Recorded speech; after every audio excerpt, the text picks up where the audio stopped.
अब हम पार्ट 1 भोजन के अवयव के अंतर्गत बच्चों वसा के बारे में जानकारी प्राप्त करेंगे।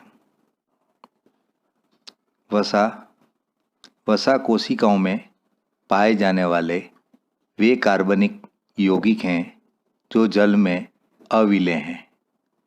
वसा का निर्माण कार्बन, ऑक्सीजन, हाइड्रोजन तत्वों से होता है। शरीर को वसा से ही सबसे अधिक ऊर्जा प्राप्त होती है। वसा के प्रकार एवं सोर्स। पहला, वनस्पतियों से प्राप्त वसा, जिसमें सरसों, मूंगफली, तिल आदि। दूसरा, जंतुओं से प्राप्त वसा, जैसे दूध, अंडा, मांस। वसा के कार्य। वसा हमारे शरीर को अधिक ऊर्जा प्रदान करती है। शरीर की त्वचा के नीचे संग्रहित होकर शरीर को सुडौल बनाती है। अब हम विटामिन की जानकारी प्राप्त करेंगे। विटामिन ऐसे अकार्बनिक भोज्य पदार्थ जिनकी अल्प मात्रा ही हमारे शरीर की वृद्धि एवं विकास के लिए लाभदायक है, विटामिन कहलाते हैं। विटामिन के कार्य। विटामिन हमारे लिए निम्न प्रकार से लाभदायक है।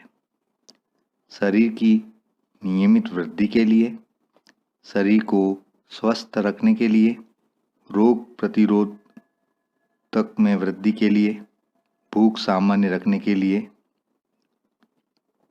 बच्चों, अब हम आगे जल के बारे में पढ़ेंगे। धन्यवाद। घर में रहिए, सुरक्षित रहिए।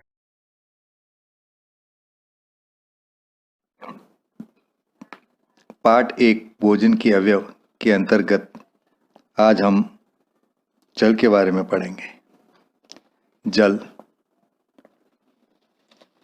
जल हमारे शरीर के लिए बहुत ही आवश्यक अवयव है।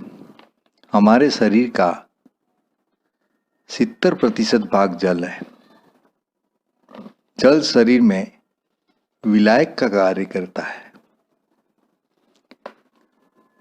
खाद्य से फल, गाजर, मूली आदि में सेलुलोज नामक रेशेदार पदार्थ पाए जाते हैं।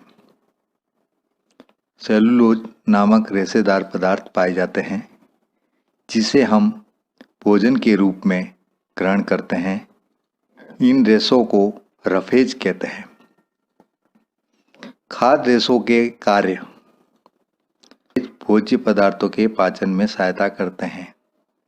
रफेज के कारण भोज्य पदार्थ हाथों से चिपकता नहीं है।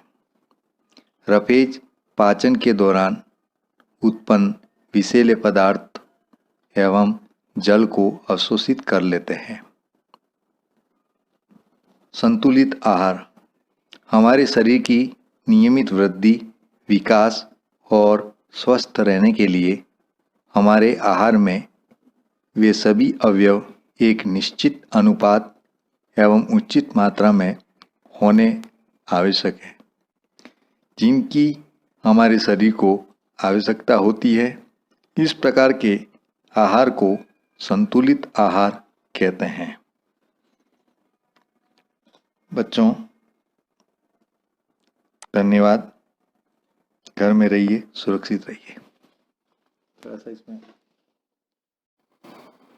बच्चों, पार्ट 1 में अभी तक हमने जिन पोषक तत्वों के बारे में पढ़ा, उनकी कमी से होने वाले रोग एवं लक्षण को हम निम्न तालिका से समझ सकते हैं। आप देखेंगे इस तालिका में ऊपर हेडिंग दे रखी है, भोजन के अवयव, कमी से होने वाले रोग और रोग के लक्षण, जिसमें पहला कार्बोहाइड्रेट। कार्बोहाइड्रेट की कमी से कमजोरी महसूस होती है और उनके लक्षण हैं कि कार्य करने में कमी महसूस होना। प्रोटीन, जिसमें क्वाशियरक्योर नामक रोग होता है, जिससे शरीर दुर्बल हो जाता है और भूख नहीं लगती है। वसा, जिसके द्वारा कमी से शरीर का कमज़ोर होना तथा ऊर्जा की कमी महसूस होती है।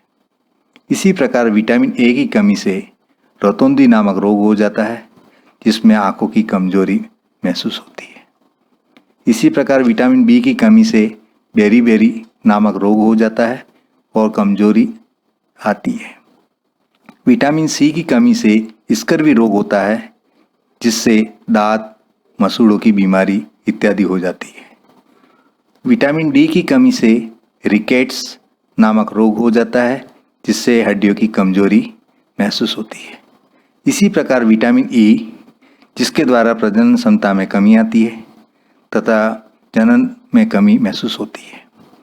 इसी प्रकार विटामिन के, जो रक्त का थक्का नहीं बनने देता है। इसी प्रकार अत्यधिक रक्त का स्राव होता है। अब खनिज लवण, जिनकी कमी से क्या होता है। कैल्शियम एवं फास्फोरस की कमी से दांतों एवं हड्डियों की कमजोरी, जिससे हड्डियों को कमजोरी महसूस होना। आयरन के द्वारा खून में हीमोग्लोबिन की कमी महसूस होती है और शरीर में दुर्बलता आ जाती है। आयोडीन की कमी से घेंगा नामक रोग हो जाता है, जो थायराइड ग्रंथि का बढ़ना या अत्यधिक बढ़ जाती है ग्रंथियाँ। इसी प्रकार हमने सभी के बारे में पढ़ा। बच्चों, अब आपको पाठ से संबंधित कुछ अभ्यास कार्य दिया जा रहा है, उसे समझकर हल करने का प्रयत्न करें। इस अभ्यास कार्य की उत्तरमाला अगली क्लास में दी जाएगी। धन्यवाद। मेरा सबसे निवेदन है कि घर में रहिए और स्वस्थ रहिए।